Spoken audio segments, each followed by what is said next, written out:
படியில் பயணம் நொடியில் மரணம் என்ற வார்த்தைக்கேற்ப பேருந்து படிக்கட்டில் நின்று பயணம் செய்த தனியார் செல்போன் நிறுவன ஊழியருக்கு தங்கையின் கண்முன்னே நேர்ந்த கதி பேருந்தில் பயணம் செய்தவர்களிடையே அதிர்ச்சியை ஏற்படுத்தியுள்ளது.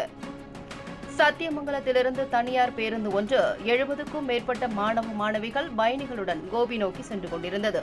பேருந்தில் 70க்கும் மேற்பட்ட கல்லூரி மாணவ மாணவிகள் மற்றும் பயணிகள் இருந்தனர்.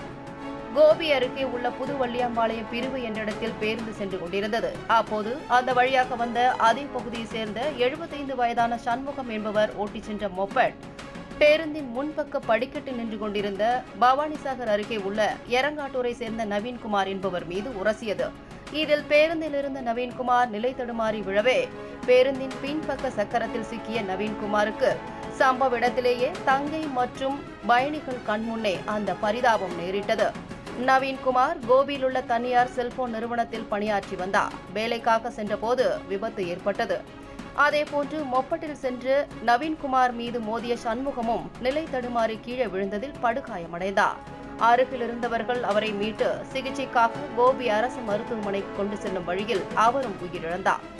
விபத்தில் சிக்கியதில் உருக்குலைந்த நவீன்குமார் மற்றும் சண்முகத்தின் சடலங்களை கைப்பற்றி கடத்தூர் போலீசார் விசாரணை நடத்தி வருகின்றனர்.